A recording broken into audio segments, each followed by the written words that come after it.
Welcome back to the channel. We're here with our second version of our most realistic Heisman slider set for you all. And today I think we have the most well-rounded slider set that we've ever released on the channel. So I'm excited for you all to take a look at it. But as always, if you all enjoyed this video or find it useful, leave a like down below and hit that subscribe button. It supports the channel and I'd be super appreciative. But let's go ahead and jump straight into it. And as with all our other slider sets, you want to go ahead and go to the home page and hit up the settings tab. This will make it a ton easier as you restart dynasties. I am notorious for restarting as many dynasties as I can literally get on my save file. So this will make it a ton easier for you all to use. But go ahead and navigate to the setting page and then go into your settings, and you can go from here and you can actually save your settings if you do it here and then upload it to any dynasty file going forward. So this will make it a lot easier for you, also don't have to do it every single time. And you don't want to navigate to your dynasty, and that's where you can upload it here. You will have to do the dynasty settings, XP sliders, and auto subs, all that stuff by yourself.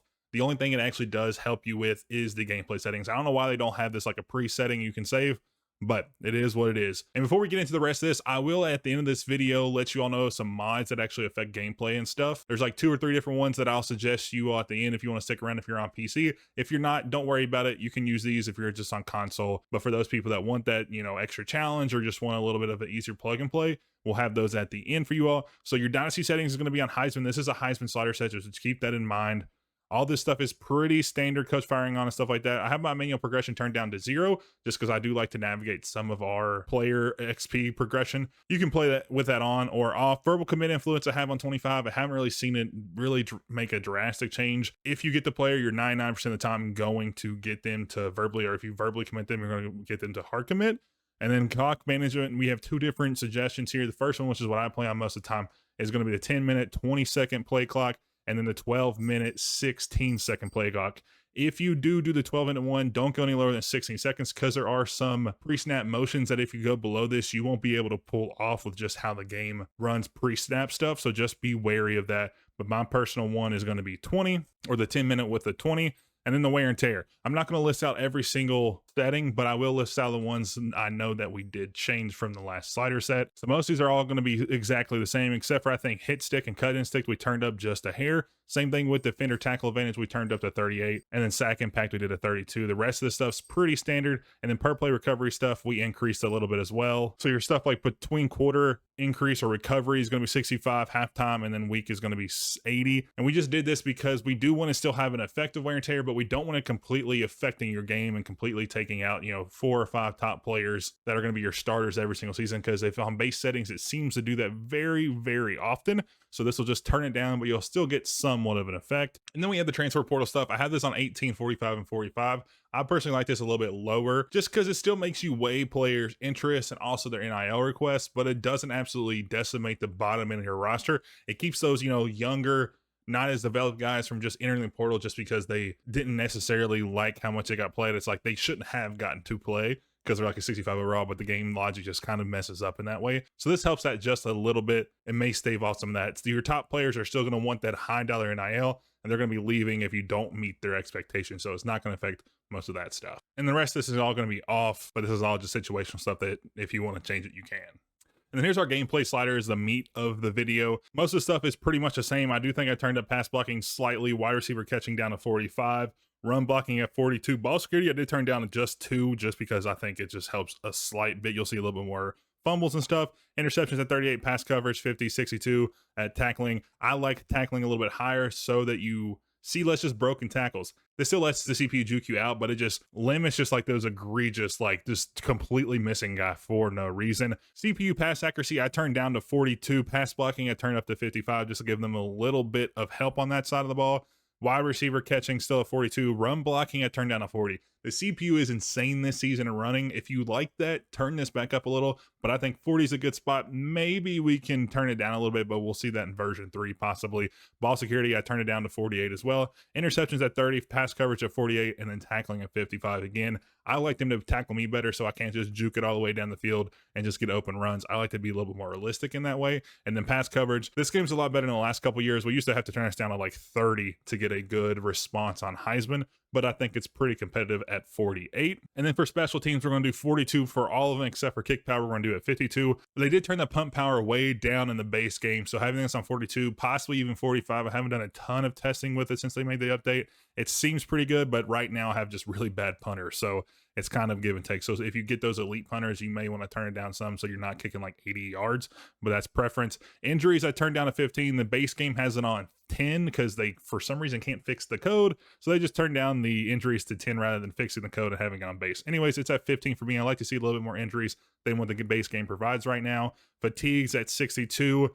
And then the minimum player threshold's 30. I've had discussions in the past with some commenters that the lower you turn this, the slower players will be, but that's just not the case. It is going to make the disparity bigger. So if your linemen are at like 42 speed, this will drop them down to 42. If you have it or 50 or above, everybody below 50 is going to be at 50. That is how it works. That's how it's worked for the last couple of years. And you can even see in the description, it says a lower number creates greater separation. Not sure why people keep coming in the comments and saying differently. And then for all the weather stuff, this is what our settings are. I like to have it affect me a little bit less on just regular stuff, but I do like to have it a little bit more affecting on like things like kicking accuracy. And then even the slip scale, we have turned all the way to 60. I do like to see players slip because that's what happens in real life. And then I do have a little bit of a movement penalty on that. And then all of your penalties are going to remain the same except for DPI. I like 65 there. Possibly could argue that it might be a little bit higher in version 3. I'm going to have to do some testing with that down the road, but 65 is pretty good for this slider set. And then here is my pass mechanics. A lot of people always ask. I do revamp passing. I think gives you the best mix between relies on the player's overall and skills and also has your input taken into account. Some of these, like the placement accuracy, I think it just relies too much on stick skill and not enough on the player overall. And then I have the small pass lead increase and then a reticle of 7. And I personally don't use the catch mechanic. If you do, that's up to you. I just don't like it. It just gives you a little bit of a buff. Online, I would probably use it if I played that, but I don't. And the only other thing here is defensive heat seeker window size. I have it on 40. This will kind of allow your tacklers to have a little bit of easier way, just because the game can be finicky sometimes and it locks you in animations. This will help you just slightly. If you turn it up to 100, it's basically like aimbot. It'll just have you go directly towards the guy if you dive. It's completely just kind of asinine in that way. So I think 40 is a good middle ground. And then for auto subs, all this stuff is going to be pretty much the same, except until we get to offensive linemen. The fatigue sub out and sub in is going to be the same at 60 and 80, but I do like the wear and tear a little bit different.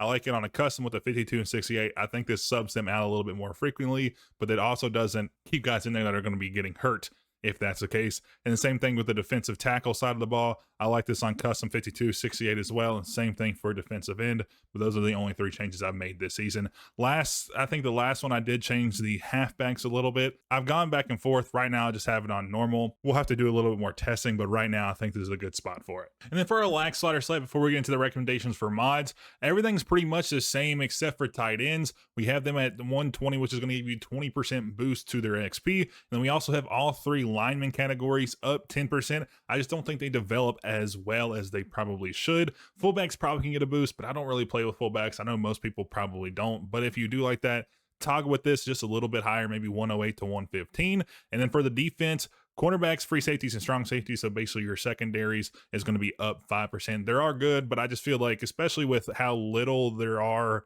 in terms of players in safety positions, I like this just a little bit so you can get a little bit more development all the way around. And then cornerbacks just develop a little too slow for me. And with how drastic that speed is increased, it's 20 points per upgrade pretty much. Having these lower than this just doesn't allow them to upgrade speed as frequently. This will give them like probably 1 boost in that, especially since a lot of cornerbacks come in like 85 speed or slower, where wide receivers come in like 88 most of the time.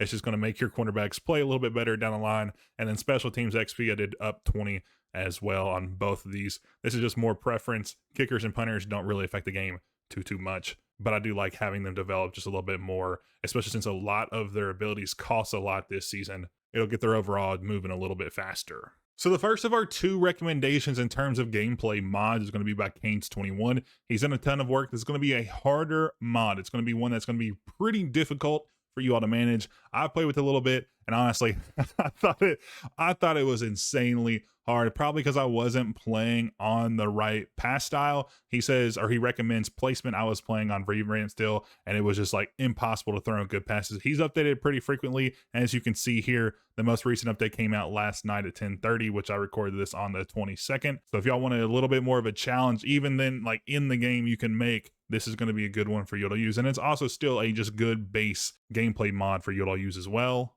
And then our second one's going to be the free flow mod. This one's by the Ice House. It's pretty good as well. It focuses more kind of just the gameplay behind the scenes, but it still does affect gameplay on the field. It's going to be one that's designed for All-American, I do so believe. Not really sure, not really finding it right now, but it was at one point designed for All-American. That may have changed, but it's still a pretty good one as well. He updates it very, very frequently. The most recent update was this morning at 11:34 a.m. So it's going to be pretty much up to date with every single major update in the game. So be sure to check this one out if you want more of a just relaxing, but still affects the game in a good and genuine way to make the game a little bit more improved. And these were the best two I could find. And I may go back and do free flow, but I like having a little bit more input on kind of what the game plan is in my game. So it's just a little give and take. And obviously for people on console, these aren't going to be an option for you. But also, if you want to check out any of the mods, the link to the Discord is on one of our last videos. Any of the mods videos we've done, we should be releasing one in a couple days covering a couple more mods for you all. So be sure to check those out.